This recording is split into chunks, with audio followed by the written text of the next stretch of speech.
And now I am so pleased to welcome Danielle Allen, James Bryant Conant University Professor at Harvard University and Director of Harvard's Edmund J. Safra Center for Ethics.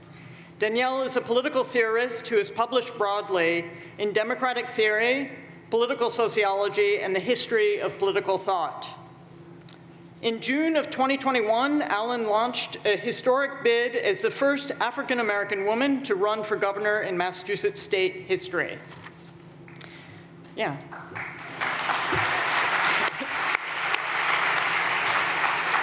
Widely known for her work on justice and citizenship in both ancient Athens and modern America, Allen is the author of numerous books, which I won't name because I figure you all are perfectly good at Googling. But I will note that her recent research interests include citizenship in the digital age, as well as issues of political equality. She directs the Democratic Knowledge Project, a group of research projects on knowledge and democracy. In 2002, Allen was awarded a MacArthur Fellowship, aka the Genius Fellowship, for her ability to combine the classicist's careful attention to texts and language with the political theorist's sophisticated and informed engagement. She has described her life's purpose as furthering American democracy. I've been asked why we're having Danielle as our class speaker, and my answer is quite simple. It goes back to my words at the beginning of this event. Through design, we construct thresholds. Walls, fences, and even curbs are a necessary part of our collective toolkit. But we also construct the bridges, literal, representational, and conversational, that prevent thresholds from becoming barriers. In short, design is always political. Or to quote the French filmmaker, because you should always have a quote from a French filmmaker, Jean-Luc Godin, it might be true that you have to choose between ethics and aesthetics, but it is also true that whichever one you choose, you will always find the other at the end of the road. Please join me in welcoming Danielle Allen, who has made it her life's work to travel this ethical, aesthetic road.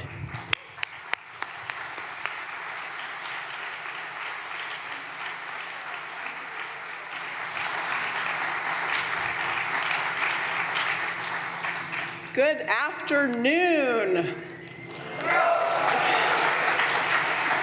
We have and we will continue to celebrate the extraordinary graduates of the GSD class of 2022. But I want to take a minute and just ask all of you graduates to turn to the family, friends, and demon lovers, and let's give them a round of applause, because they are why we're here today.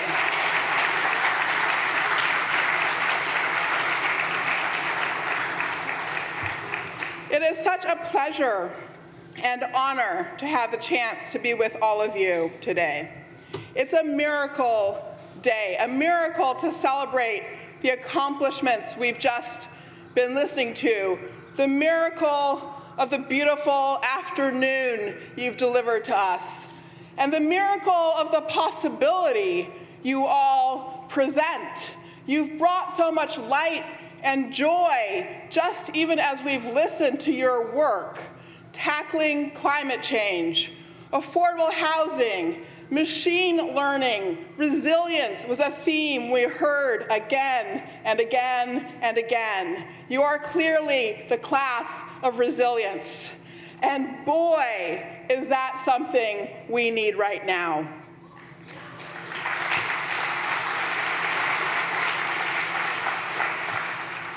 The dean started us out by asking us to remember the moment we're in. And it is a hard moment. You all know that, and I don't have to tell you. So it is a responsibility for all of us to do the work in the words and thoughts of Ralph Ellison, one of my favorite authors, to hold light and dark together. And you, as I said, have brought us so much light, and it's what we need in this world right now. I'm going to spend some time with you this afternoon proposing that above all we need designers to take on the problems that we face. That above all, the gifts you have as designers are what the rest of us need to help us navigate the challenges that we face. I'm going to put to you the proposition that the problems we face in this country specifically are design problems. And that therefore I have come to the right place this afternoon in seeking out solutions. And I think that the problems we face in this country are not parochial. They are questions ultimately about human empowerment and what's possible on our globe. You are a broad class from all over the globe, but I believe that the problems we're wrestling with here in this country can be informative for the efforts of human beings everywhere to build that path to connection and empowerment. So I am going to dwell again in the U.S. this afternoon with you, but in that spirit of seeking to open up a horizon of possibility for all of us. I want to say a little bit more about myself, just so you know who this person is who's talking to you, to answer the question that the dean posed. Why did the dean invite Danielle, after all, to come give a class day address for the Graduate School of Design? Philosopher, ethicist, trying to be a politician in a certain kind of way. Why on earth? Well, who am I? I'm a kid who grew up in Southern California in the 70s, part of a huge family. My dad had 11 brothers and sisters. He grew up in northern Florida, and half of them sought to escape the Jim Crow South by moving to Southern California. So there were a huge cousinage of us, and all incredibly politically committed. Almost as if with mother's milk, we took in the lesson from W.E.B. Du Bois about democracy, about the ballot. Du Bois said, "But what can save us from a second slavery but the ballot?" Democracy is that fundamental, that much at the core to what it takes for communities to have a path to empowerment. And we all dug in and fought and believed, but across the entirety of the political spectrum. I remember the year that my aunt was on the ballot for Congress in the Bay Area for the far-left Peace and Freedom Party. Same year my dad was running for Senate from Southern California as a Reagan conservative. So boy, those were some dinner table conversations. And they always agreed on the what. The what was empowerment for communities so that those communities could build their way to health, secure thriving for all. The disagreement was on the how. My dad there, skinny with the smoke coming from his pipe curling around his head and bald at 20, poor guy. He there making the case for markets and market freedoms and libertarian choice as the way to empowerment. And my aunt, like Mack truck, big belly laugh, making the case for investment in productivity across all the sectors of our society and community. And they went at it, but never breaking the bonds of love. Never breaking the bonds of mutual respect, that commitment to each other as human beings. That's the lesson I took in me deep in my childhood about what democracy can give, that space for contest, to have those hard fights and try to find that path to empowerment for everybody. And I grew up in those years having a sense of our country and our world as being a mix of light and dark. I could see the accomplishments of the country. I could see the opportunity it delivered. I could see the potential. I could see our failings and our errors, for sure. And over the course of my lifetime, we have lived through some extraordinary things in this country, a half century of time. In that time, we've had what I call the great pulling apart. It's the time where we have seen this massive increase in inequality, income and wealth inequality, to the point that we're at the same place that we were in 1929 before the Great Depression. It is the period of time where we have seen the massive rise in incarceration that has trapped communities of color in some of the worst things currently imaginable for any young person coming into the world on our planet. It is also a period of time where we have seen increasing polarization, and the period of time where we have seen, of course, the acceleration of climate crisis, and now this remarkable thing we're living through where we move from a period of globalization to a period, in effect, of deglobalization, a period of great pulling apart. And in my own family, we too experienced that pulling apart as some of us got lifted up on elevators of opportunity to positions of the greatest privilege the world has to offer. There is no greater privilege than being a tenured professor at Harvard University. Jeff Bezos can forget it. Billionaires can forget it.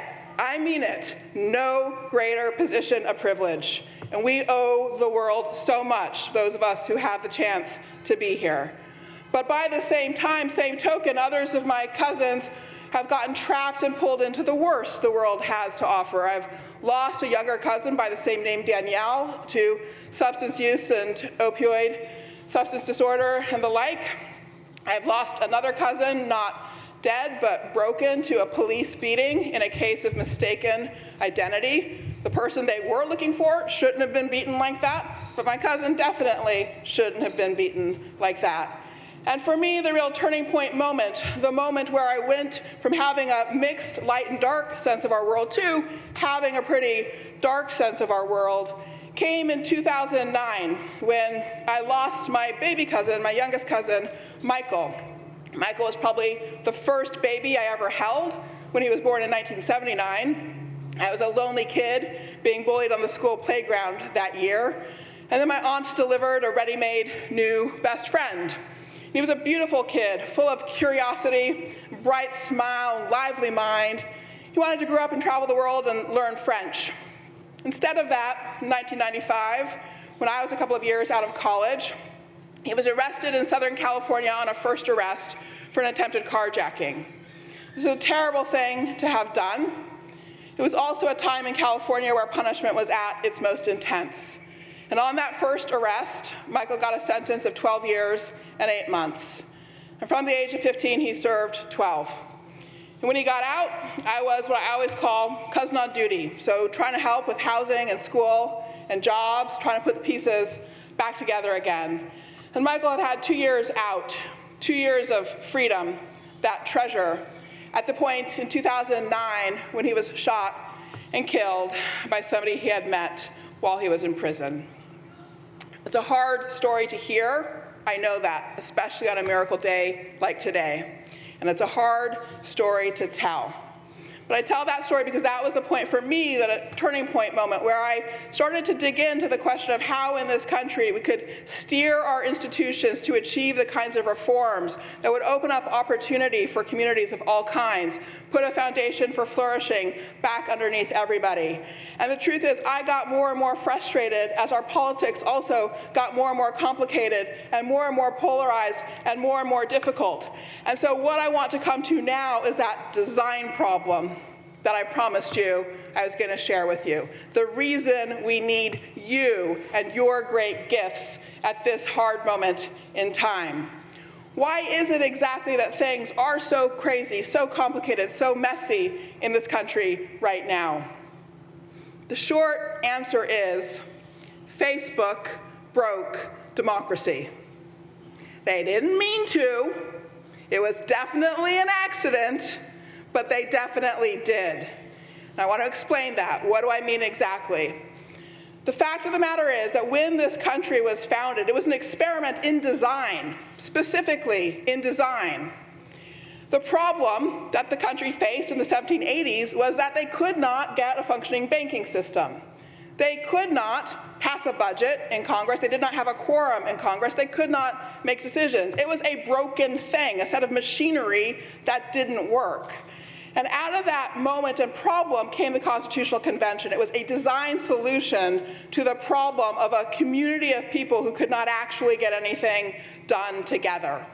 And in that moment when they designed that Constitution, they had all kinds of problems of tribalism and factionalism and division, just as we do now. This was, in fact, one of their greatest concerns.